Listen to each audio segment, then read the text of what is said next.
English learners. Welcome back to So English. your cozy little place to build your English confidence. I'm May.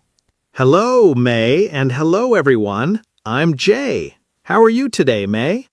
I'm doing great, Jay. Actually, I just got back from the grocery store, and the whole trip made me think about today's topic. Like every single thing I did, I went there, I got some food, I put things in the basket, I took my bag, all of that. Every action was an English verb. Wait, really? Just a grocery trip gave you a whole English lesson idea? Yes, that's the magic of action verbs, Jay. Words like go, come, take, put, make, and get, they're everywhere. In your morning routine, at work, at the store, in conversations. These words are the engine of English. Oh, wow. So these are like the most useful verbs for beginners? Absolutely. If you learn these words well, you can express so many things in daily life. And that's exactly what we're doing today, making these verbs feel easy, natural, and fun. I love that. Let's go. See? You just used one. Let's go. That's our first verb right there. Oh, I didn't even notice. That's so cool. And that's the point. These verbs are already part of how you think. We just need to unlock them. But hey, before we dive in, real quick, if this podcast is helping your English, please subscribe, hit the like button, and share it with a friend who's learning English too. Turn on notifications so you never miss a daily episode from us. Yes, please. We make a new episode every single day, so you don't want to miss out. Okay, May, I'm ready. Let's talk about these verbs. Perfect. So let's start with the big one, go. Now, Jay, what does go make you think of? Moving somewhere. Like go to school? Go to work? Exactly. Go is about movement, usually away from where you are right now. I go to the gym every morning. She goes to the market on weekends. Simple, right? Yeah, that feels easy. But wait, what about come? Isn't that similar? Great question. Here's the interesting part. Go and come are opposites, but people mix them up all the time. Go means moving away from here. Come means moving toward here, toward the speaker. Oh, so like come to my house means I want you to move toward me. Exactly. If I say, come here, Jay, I want you close to me. But if I say, go there, I'm sending you away. Think of it like a magnet. Come pulls, go pushes. A magnet. That's such a good way to think about it. Come is pull, go is push. You got it. And here's a fun story. When I was learning to give directions in English, I always got confused. I'd tell someone, go to me instead of come to me, and people would look at me like, what does she mean? Oh no, that must have been embarrassing. A little, but that mistake taught me the difference forever. Mistakes are actually the best teachers, Jay. Don't be afraid of them. Okay, I'll remember that. So what's next? Next up, get. And oh, this one is a superstar. Get might be the most flexible verb in English. You use it in so many different ways. Really? Like what? Okay, imagine this. You wake up in the morning, you get up, you get dressed, you get some coffee, you get in the car, you get to work, you get a phone call. All in one morning, all using get. Wow, that's a lot of get. I know. Get can mean receive, I got a message. It can mean arrive, I got to the office at 9. It can mean become, it's getting cold. And it can mean obtain. Can I get some water, please? You mean like one word, 4 different meanings? at least 4. But don't let that scare you. The meaning is always clear from the situation. Context is your best friend in English. Okay, context. Got it. Oh, I said got it. That's get again. See? You're already using it naturally. This is where things change for a lot of learners. They think they need to memorize grammar rules, but actually, you learn these verbs by using them. That makes so much sense. Okay, what about take? Take. I love this one. Take is about holding something and moving with it, or doing something. Take your bag. Take a photo. Take a break. Take a shower. Wait, take a shower? I'm not holding the shower and moving with it. Right. So take also works with actions and experiences. Take a rest. Take a walk. Take a look. In these cases, take just means you're doing that activity. Oh, that's interesting. So take a look just means look? Exactly. It's a very natural English expression. Instead of just saying look, you say take a look. It sounds more polite and natural, especially in conversation. I want to try. Can you take a look at my homework? Is that right? Perfect. That's exactly how a native speaker would say it. See? You're getting it. Yes. Okay. Put. What about put? Put is actually very simple. It means to place something somewhere. Put your phone on the table. Put the book in your bag. Put some sugar in your coffee. Oh, that one feels easy. It's always about placing something somewhere. Pretty much. The key with put is you always need to say where. You don't just say put the cup. You say put the cup on the shelf or put the cup in the sink. The location is important. Ah, I see. Put it here, put it there. You always need a place. Exactly. And here's a fun thing. Put is also used in expressions. Put on your shoes. Put off the meeting, which means delay it.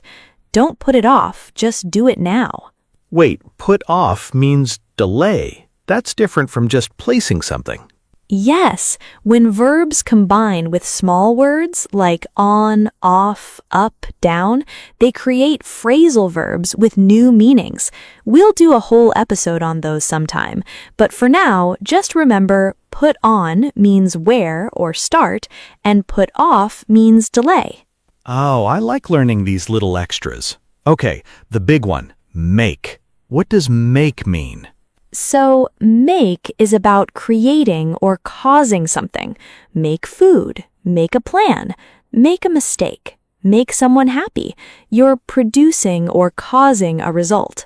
Make a mistake, so I'm not creating the mistake on purpose. Great point. No, you're not. Make a mistake is just a fixed expression. It means you did something wrong by accident. It doesn't mean you wanted to make it. Okay, so make doesn't always mean you planned to create something. Right.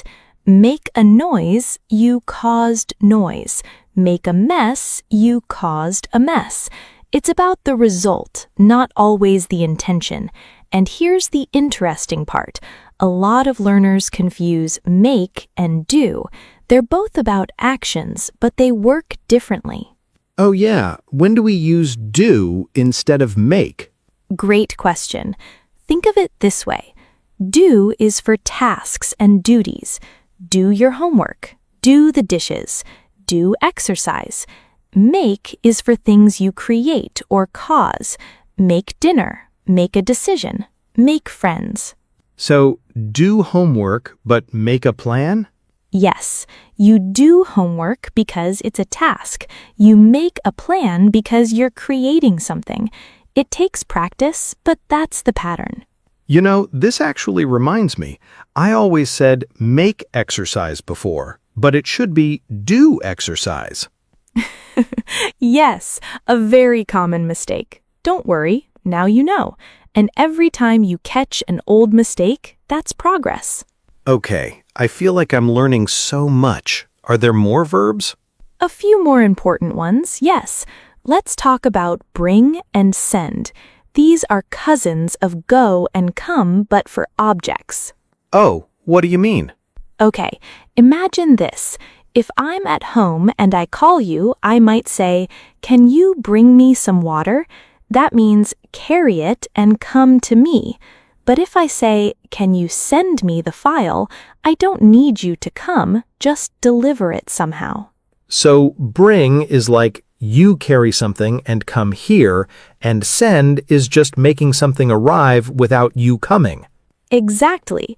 Bring your friend to the party, your friend comes with you. Send me the address, just the information needs to arrive, not you. Oh, that's really clear. I like that explanation. And one more, keep. Such a useful word. Keep your voice down. Keep trying. Keep the change. Keep in touch. Keep means hold on to something or continue. Both. Keep the change means hold on to the money. Keep trying means continue trying, don't stop. And keep in touch means stay connected. Keep the relationship going. Oh, keep in touch. I love that expression. It's so warm. It really is. You say it to someone when you're saying goodbye, like, "Don't disappear from my life. Let's stay connected." I'm going to use that one for sure. Okay, what about give? I feel like that's important too. Oh, yes. Give is essential. Give me a hand, help me. Give it a try, attempt something. Give someone advice, give a presentation. It's about transferring. You're offering or presenting something to someone. So give a hand doesn't mean give your actual hand. No, give me a hand just means help me. Isn't English funny sometimes? It really is, but I love it. Okay, so to recap, we have go, come, get, take, put, make, bring, send, keep, give. That's a lot of powerful verbs. And you already know most of them from daily life. We're just making the meaning clearer. You know, Jay, I want to ask you, imagine you're going to a friend's birthday party. Can you make a few sentences using the verbs we talked about? Okay. I'll go to the party at 7. I'll bring a gift. I'll give it to my friend. I'll take some photos. And I'll make sure to have fun. Applause! Perfect. That's beautiful, Jay. Every single sentence was correct and natural. Really? I feel so good right now. You should. That's exactly what we want, to use these verbs without thinking too hard. And listeners, you try it too. Make your own sentences at home. That's how it really sticks. Okay, May, I think it's time for the vocabulary moment. I love this part. Yes, let's do it. I'm going to highlight 5 useful phrases from today's conversation. These are expressions you can use in real life starting today. Ready. Number 1, get up. This means to rise from bed or get out of a sitting position. Simple and essential. I get up at 6 every morning. Nice. Mine is, I can't get up early on weekends.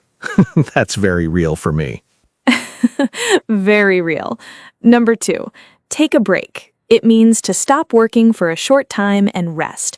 Let's take a break. We've been studying for 2 hours. Oh, I need to remember that one.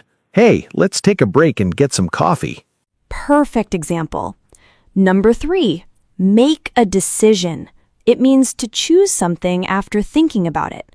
I need to make a decision about my job. It's hard to make a decision when both options are good. Exactly. Good sentence. Number 4, keep in touch. This means to stay connected with someone even if you don't see them often. It was great seeing you. Let's keep in touch. I love this one. I moved to a new city, but I keep in touch with my old friends. Wonderful. And number 5, give it a try. It means to attempt something, to try something new. I've never cooked Thai food before, but I'll give it a try. Oh, that's a great expression. I was nervous about public speaking, but I gave it a try, and it was okay. I love that example, Jay. And listeners, these 5 phrases, use them this week. In messages, in conversations, anywhere. That's how they become yours. Seriously, even just texting someone, "Let's keep in touch," that's real English. Exactly. Okay, Jay, we're coming to the end of today's episode. What was your biggest takeaway? Honestly, that these verbs are already part of my daily life. I just needed to connect the English words to the actions I already do. And the magnet idea, come is pull, go is push. I'll never forget that. That makes me so happy to hear, and I hope all of you listening feel the same way. These aren't boring grammar rules. These are tools, real, living tools that help you speak, text, work, and connect. And the more you use them, the more natural they feel. That's the whole point, right? That's exactly it. Practice makes progress, and we're here every single day to practice with you. Every day. So come back tomorrow because May has more amazing lessons waiting. Always. All right, English learners, before we go, we have a question for you, and we love reading your answers in the comments. Here it is. Which verb from today's episode do you want to practice most? Go, come, get, take, put, make, bring, keep, or give. And can you write one sentence using it? Drop your sentence in the comments below. We read every single one. And remember, there's no wrong answer. Every sentence you write is a step forward. You're doing amazing. Seriously, keep going, keep trying, and keep learning. Until next time, English learners, stay curious, stay confident, and keep building that English life, one word at a time. See you next time. Bye, everyone. Keep in touch.